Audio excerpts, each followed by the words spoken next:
Hello there, and welcome to the first ever Little Bear Games podcast. My name's Josh. My name's Andy. And today we're going to be talking to you a little bit about free board games that we like, but our wider social circle of friends might not be the most keen on. Now, I think it's fitting for us to get started with who we are and why we're doing this. So, in a nutshell, Andy and I have known each other for quite a long time. I think we said about 7 years. About 7 years, pal, yeah. Yeah, not the 10 that I had it estimated. It just feels like a long time. Yeah, I don't know if that's a good thing or a bad thing. But I suppose, Andy, just to kind of kick us off, do you want to say a little bit about why we're doing what we're doing now? Yeah, so Jodie, my partner, and I had our first child in January 2022, and unfortunately, about 5 months ago, late November, she passed away. Josh and I have been coming up with creative ways that we can keep ourselves busy, lots of fundraising, lots of playing board games where possible. We've decided to kind of mix the two, and we want to create a board gaming hobby activities like our podcasting. And hopefully we can raise a bit of money for charity while we're doing that. And not to forget our upcoming YouTube channel as well. That's something we're hoping to go live with fairly soon. We're still just working out the kinks because it's both our first time doing this. And we thought podcasting might be a slightly more streamlined way to get started. A little easier way. Yeah, absolutely. So, Andy, board game wise then, do you want to just talk a little bit about your experience in the hobby so far? Like how long you've been doing it, what kind of games you enjoy? Yeah, of course. I got into board games at a really young age. I had a great aunt that would always bring out a board game whenever we visit. Usually games like Sorry, Trivial Pursuit, Frustration, if you remember those games, got me into the hobby. But I picked it up more recently when I started dating Jodie and met you guys and realised that you guys were big board gamers too. Or at least you got into the hobby not long after I'd met yourself. In fact, we met at a board game cafe, which is kind of cool. I absolutely love social deduction games. They're probably my favourite. I want to say less stressful in terms of setup because they're normally quite simple. You just take on a role and literally roll with it. Anything that's deck buildy, worker placement, those are my favourite kind of games. Nice, really nice. And it's funny you mention that about me being an avid board gamer, but yeah, you're right. Certainly, it wasn't something I was particularly into until I'd kind of met all of you. Andy and I met through our partners, essentially, who were working together, my now wife. And we first met at this board game cafe, and I kind of fell in love with the hobby from there. And I had quite, I suppose, a stark transition into the hobby because I was always video games over board games. Nice. And I used to think board games were for nerds or for arguments at Christmas, because my experience had been Cluedo, Monopoly, chess, those sorts of things. Yes, yeah.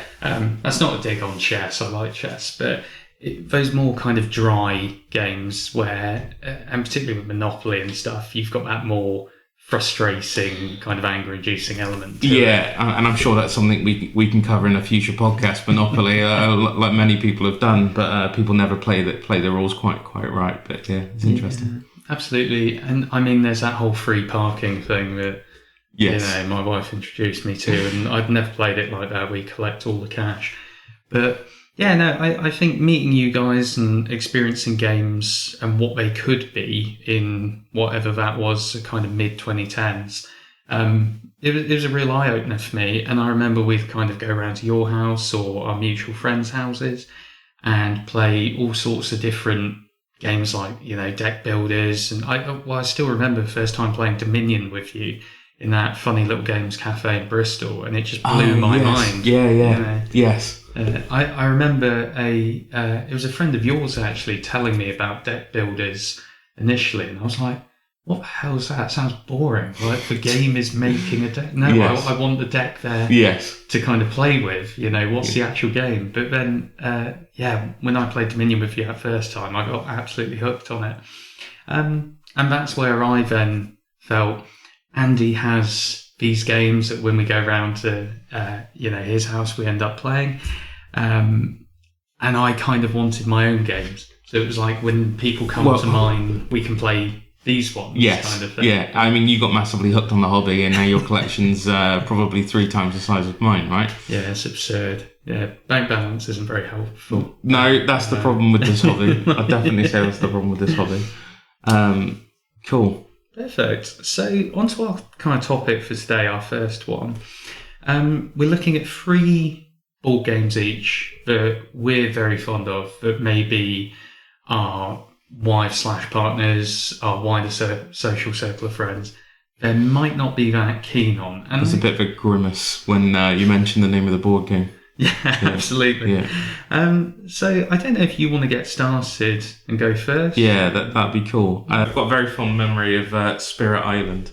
It was a great game that Josh introduced me to while we were away at Centre Parks having one of our usual board game getaways.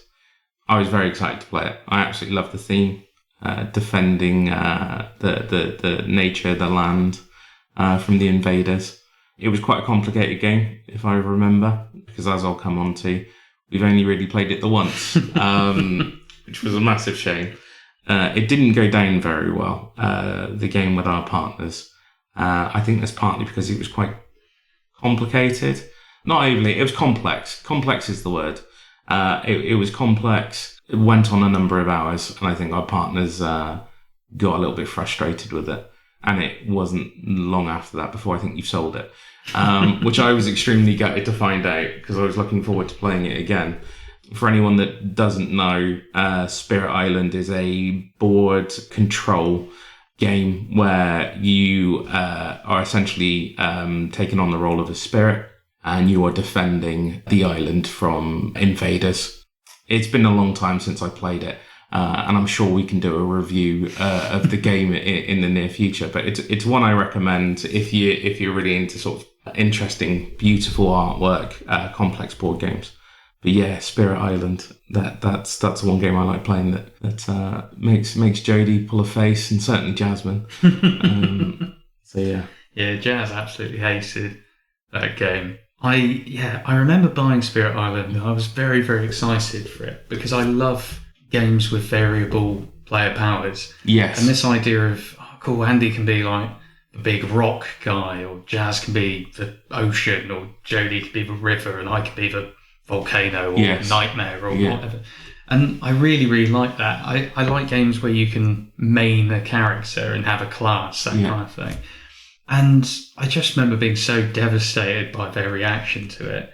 And I should add, we didn't mention this at the start, but just as a bit of a caveat for these lists, although we've said it's games we enjoy and our wider social circle of friends don't, it's certainly, in most cases, we're exempt from each other, because most of the time we enjoy the games we play anyway. Yes. Although I think I've got one on my list that might be an exception to that rule. Quite possibly. But yeah, no, I thought Spirit Island was cool. I like the theme, but unfortunately it was just one of those games that took up a load of space for me. And was it a Kickstarter? Was it originally a Kickstarter? I believe so. I'd have to double check. Yeah, as would I. I didn't get it from Kickstarter. I think I just bought it online. Because it was an expensive game, if I remember rightly. Yeah. And I did actually play it once or twice solo, and that was quite fun. That was all right.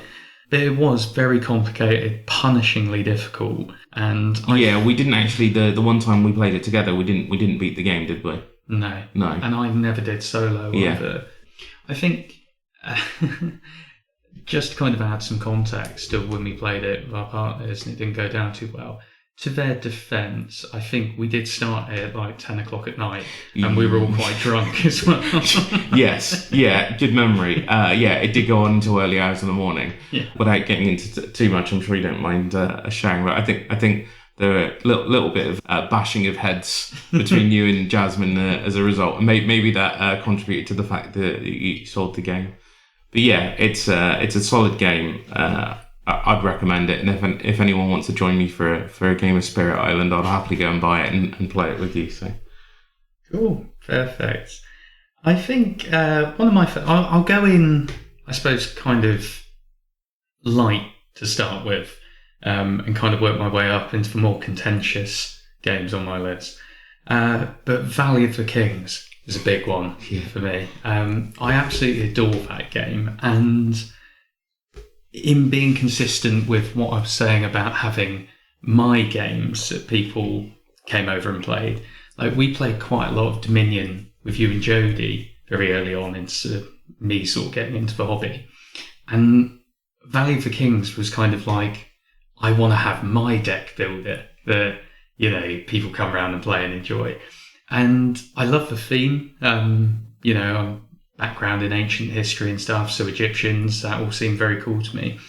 And for those of you who don't know, Valley of the Kings is it's a pretty traditional deck building game. It's, you know, resource management through gold cards in your hand, buying things out of the sort of shared market.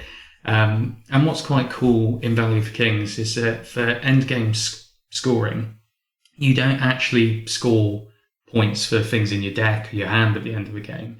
You have to kind of entomb cards throughout the game, and it's what's in your tomb at the end of the game you get points for. That's right. And that's really cool because it comes into this kind of balancing act of, I want to have all these cool cards that I can use and use their really useful actions, or, you know, high sort of money value to buy more cards.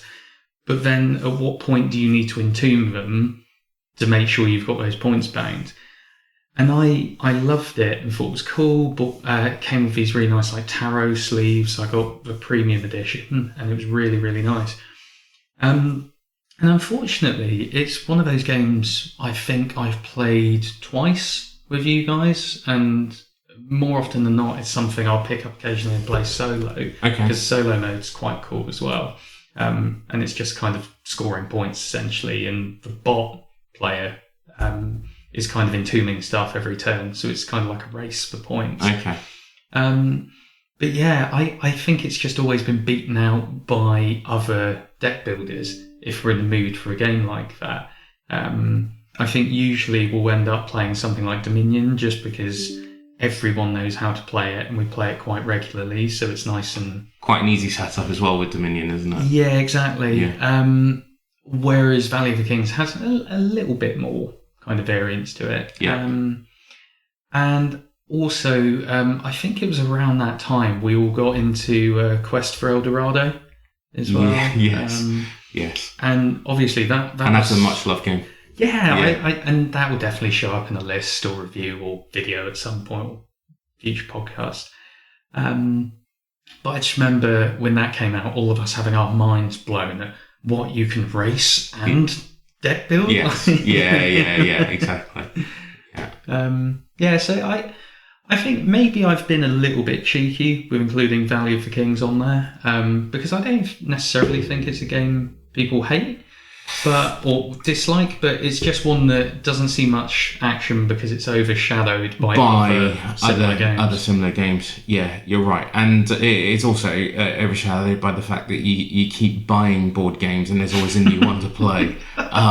So Valley of the Kings, like you know, the pharaohs of the past is getting buried to later be discovered in the future, no doubt. And I'm sure it'll be a game that we play and play sometime again soon in the future, as it is a good game. I'm going to go home and play it afterward. I feel bad. My wife's in Scotland at the moment, but I'm going to sit at my table and play solo, I think. Why not? Solo is something we definitely need to talk about in the future, but... because it's something I don't do, so maybe it's something you can encourage me to do a little bit more. Yeah, absolutely. Which would be very cool. It's always nice, little coffee morning, playing a solo game.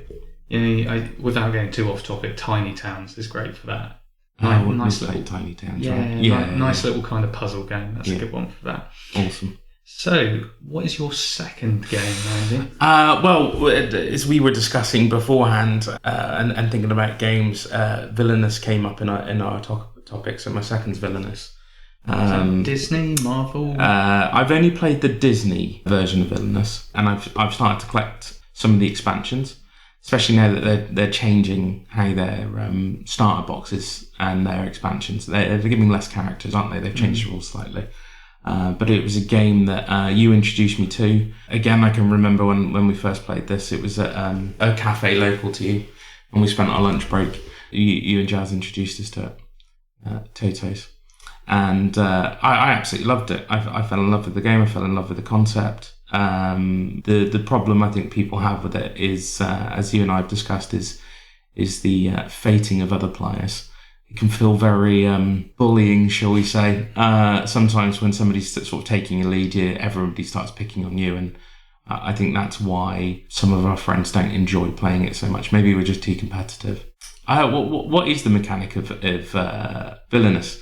What kind of mechanic is it? It's not deck builder. I wouldn't say so, just because you come in with a preset deck. That's right. You don't add any to it, but you are using the fate cards to add cards to other people's decks that make a difference, right? Well, the problem is with Villainous is it's quite hard to kind of define, I suppose, because to some degree it's like a race because you've got like an objective you want to achieve. Yes. I suppose there's hand management elements, isn't there, where you're kind of hand management. You're right. It's more hand management. You're trying to get through your deck sometimes as quickly as possible to get to the cards that you need. Yeah, essentially. I'm trying to think of like one of the characters.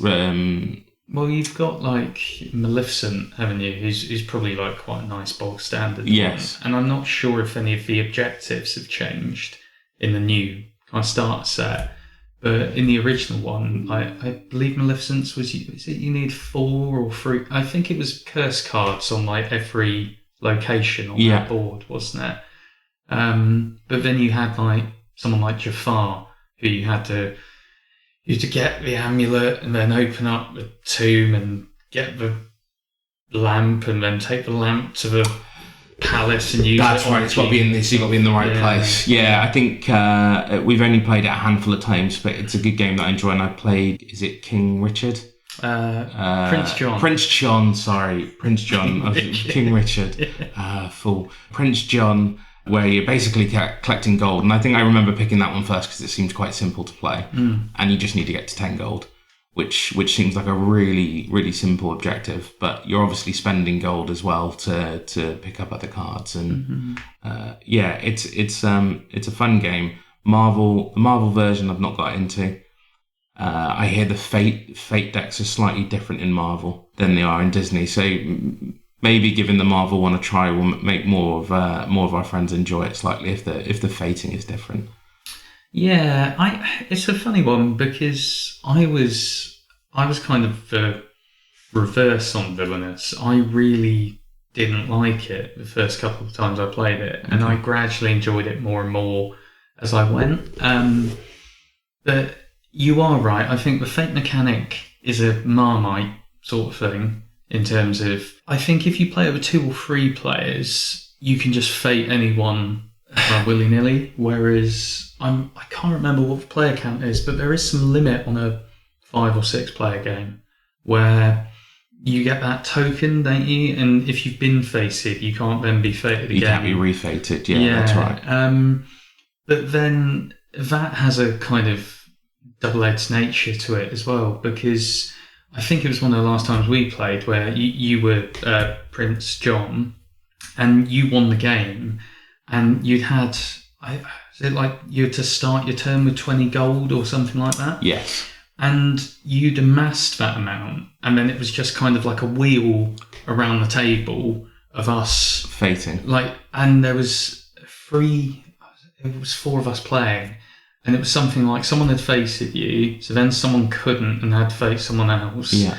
And then it came down to me or Jazz, whoever the last player was, who then had to just hope if we fated you that it was something that made you lose gold, and it wasn't. Yeah. Which is cool, and to an extent, but I don't know, it just kind of feels a bit, someone achieves the objective and then you're kind of just waiting to see if someone can mess them up. And it's almost a bit of an underwhelming end.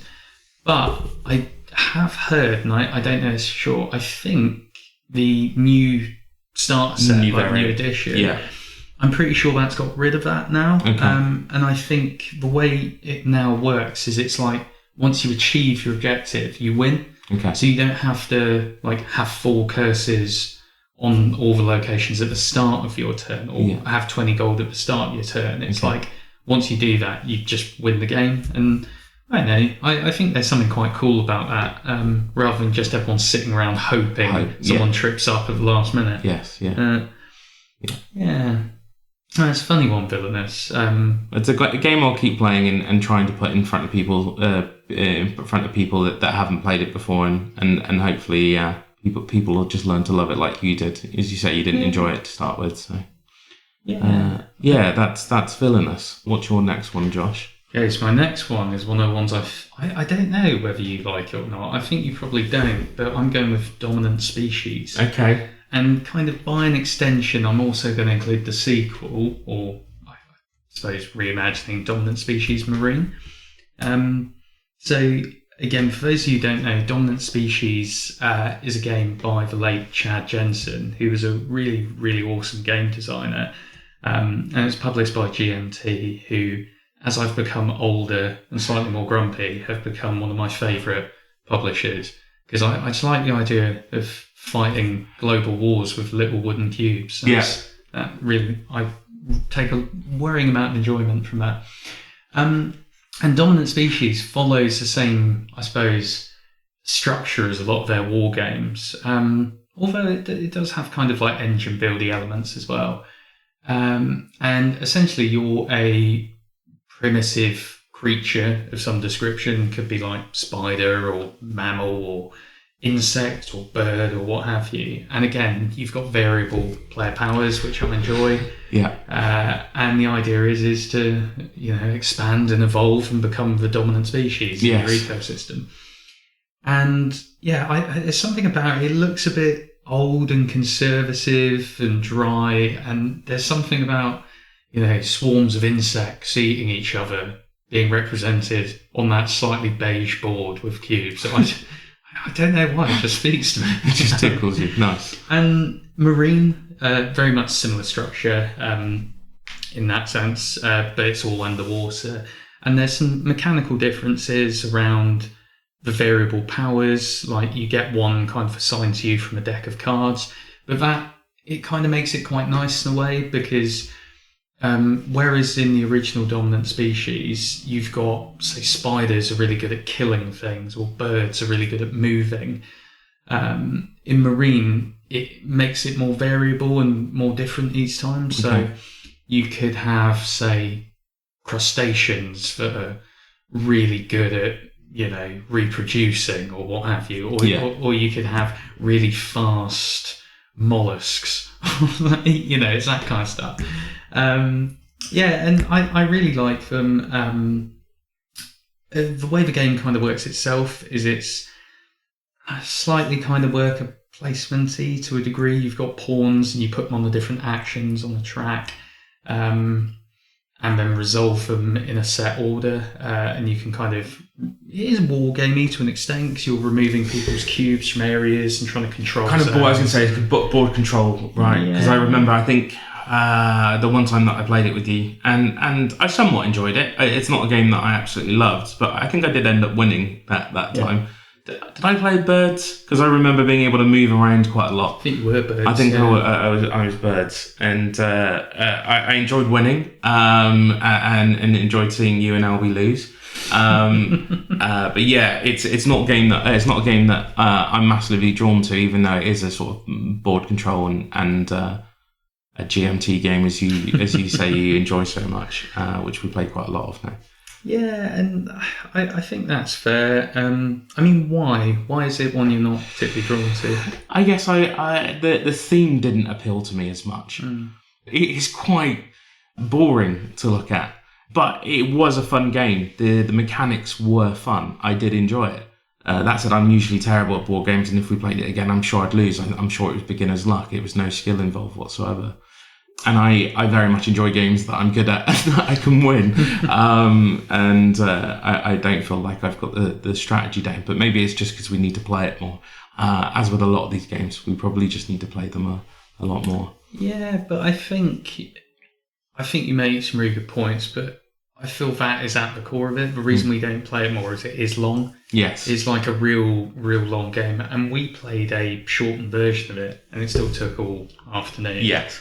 And I think it is an all-day one. You know, if you're going to play the full version of it, it will take all day. Be interesting to hear Albie's. Sorry, I was going to say, just be interesting to hear Albie's take on it and what he thought of it. I think he hated it. Did he? Interesting. But then again, we were very hungover. And another one of those. Yeah, and I think he got his ass whooped quite considerably. Yeah, and we were quite miserable at the time from being hungover, and also the nature of the game. It is ruthless. It is sort of Darwin at his finest. Yes, yeah. And so, I'd spent ages building up loads of insects. Someone like put a volcano or a steam vent under them or something, and they all died in seconds. Yeah. But I like the game. I'm a big fan of it. The reason I've kind of included Marine in there is my wife Jazz absolutely hated that when we played it. I was begging her for ages for us to play it, and she finally gave in. I think I'd had to take her out for a nice meal before. The cost of the game and the meal just to get to play. Nice. And we had to play. She had to play. We played it late that evening, and I remember I started feeling bad because I'd managed to generate. I can't remember how I did it, but there was some way I was generating an absurd amount of points by controlling these kind of underwater steam vents or geysers or whatever. Yeah. And I was just getting absurd points every turn, and Jazz was having a really hard time getting me off of those like hexes. So it got to a point where it was something like 278 points to 40 or something. Okay. And there was still like half an hour left to go or whatever.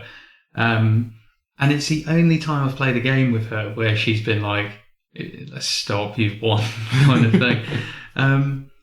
So I can see why people don't enjoy it. It is complicated, it is heavy, it is long, but there's just something about it. And the boring board, they kind of made that a bit more colourful and interesting in the Marine version, but it's just, I don't know, these bugs and animals and stuff going at war and competing for resources and stuff with these little green and red wooden cubes on a beige board. I think, just appeals to you. Yeah, it's just something about it. Yeah. You know, it's that minimalism that you get with a lot of classic games. But yeah, so that's my second one, Dominant Species. Fantastic. My third on the list is a game that I've played a handful of times. I don't think you've actually played, and that's Betrayal at House on the Hill. Now, this one I enjoy playing because it starts off as a co-op game. You're all working together to walk for a haunted house, and then at some point the game will change, and one of you will become the villain, and the rest of you are then competing against that one person. There are about 50 stories that you can go through, and it might not end up being one versus everyone. It could be two versus everybody. The reason that certainly my partner doesn't like playing it is just she's not into the theme, the haunted, the fact that you can end up playing ghosts, vampires, cats. All sorts of different goblins, and it just doesn't appeal to her. And it's such a shame because the mechanic's very cool. You basically select a character, you'll have certain life points, strength, etc. So you've got certain skills, and you're going around and trying to collect items in a haunted house, and you're turning over tiles and exploring the rooms as you go. If you're unfortunate enough, you'll be turning over omen cards. When you turn over omen cards, it adds an extra dice. The more die that get added, if you roll 5 or more on the die, then the haunt starts. And that's when it gets really interesting. You find out what story you're then acting or partaking in at that turn.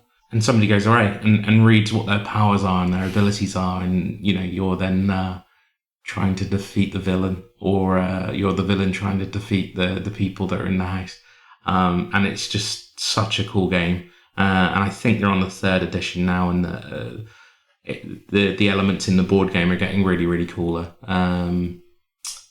So it's such a fun game and one that I would like to play more often. And maybe I can do that if our board gaming group gets a little bit bigger and we meet up more often. Jazz, is it her kind of game? How does she feel?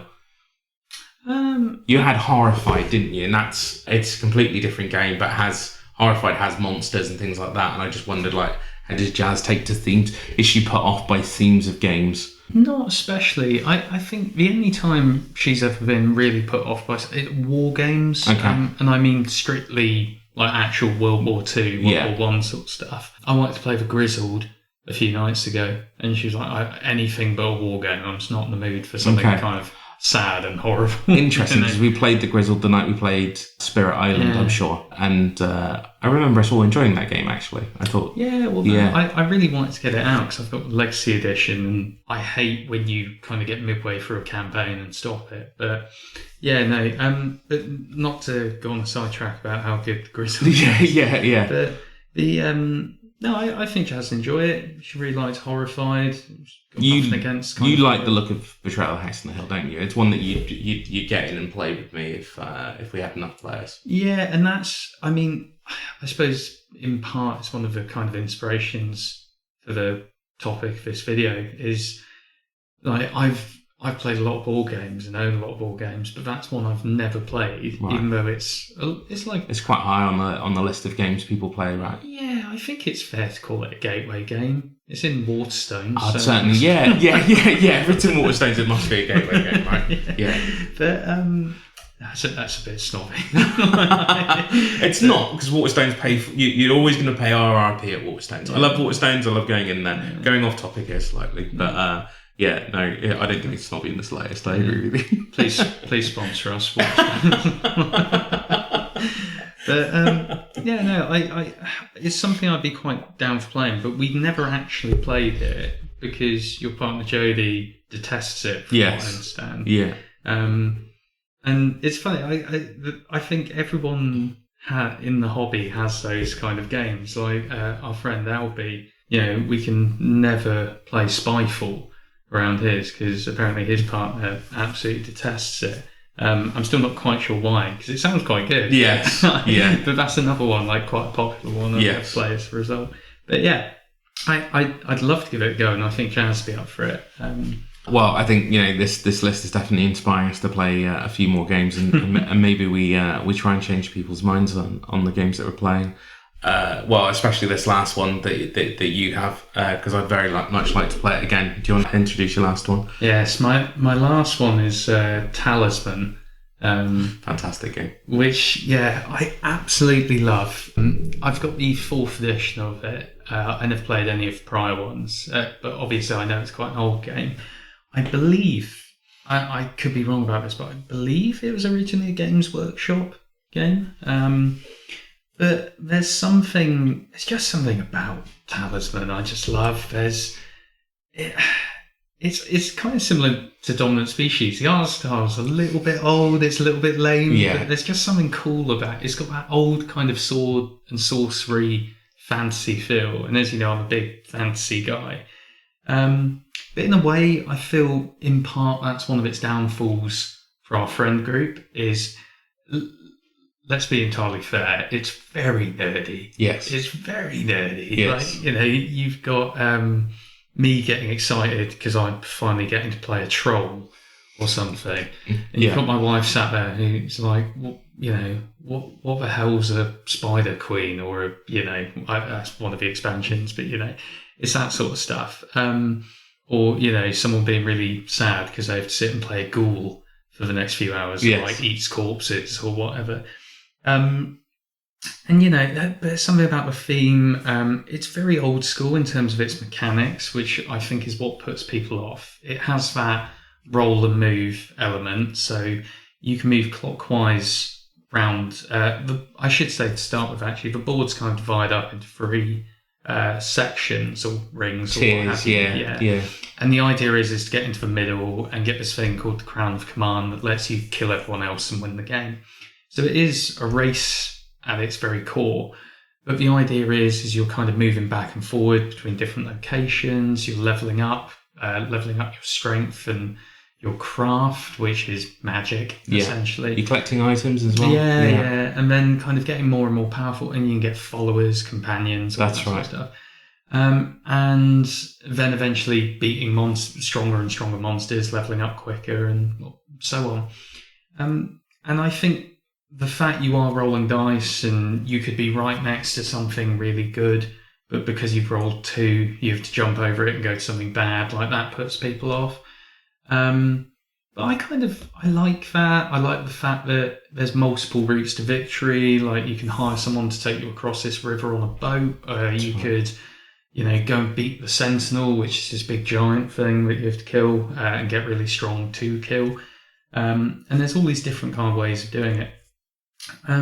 But I suppose the nature of a roll and move does mean, and the kind of attritional leveling up, it is long. It is a very long game. I was just going to say it's one of those that you're moving towards the center. It's there's no defined that you're going to get to the center at some point. You kind of choose when to move in, don't you? Based on how much you've leveled up and stuff. It's kind of a risk reward thing. You move towards the center before everyone else does, but you might not be powerful enough to be able to beat the boss, as it were. Or as it happens last time we played it, I got there, beat the boss, turned over a card that said I die and I don't win the game, which you happen to know because you'd had an ability that allowed you to peek at that top card. So it was a really interesting. I absolutely loved that about it. And see, that's part of the reason I love it so much. Is no 2 games are the same, and particularly if you get the expansions. And get the kind of different ending cards, you get that ability to really vary stuff up. So you had that card that was like, when you turn it over, you die immediately and lose the game or whatever. Yeah. And I've had a thing earlier that let me peek at the card. So I knew that was the case. But then I thought, well, Andy and Albie both know that I've looked at it.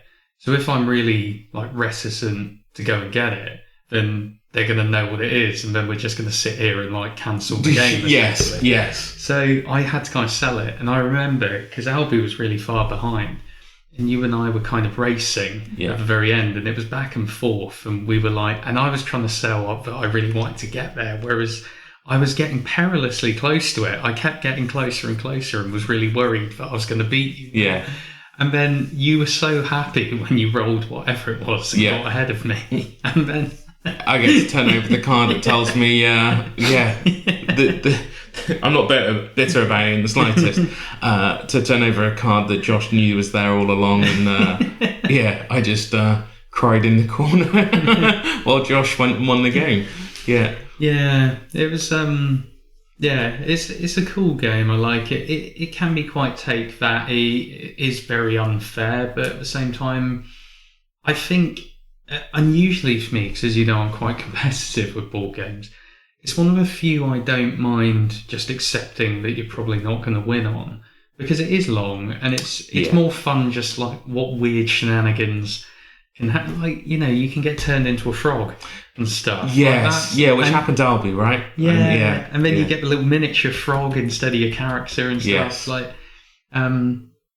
And the expansions really add something as well. You've got different boards, you've got different endings, you got the werewolf, a reaper. Yes. Reaper was really cool with the kind of, if he catches you and he rolls a 6 or something, you get killed instantly. That's or right. whatever. But I just love it. I think it's a really good one. I'd love to play it more often. As would I. It's just that there's a little bit of a theme with some of these games in that some of the people we play with don't like these games either because they take too long, or they don't quite like the theme, or the complexity of the game can be a bit too much for them. There's a bit of a theme through our games as to why some of the people we play with don't like these games. But that's our list of games that we like that our social group doesn't enjoy as much as we do. Is there anything else you wanted to add, Josh? No, not at all. I think that's everything. Just thank you so much for listening and joining us on this first episode. We'll be back very soon with subsequent episodes, and we really hope you're along for a ride with us. So thank you very much, and take care. Thank you very much. Cheers, guys. You must know you are beloved before you leave. Remember,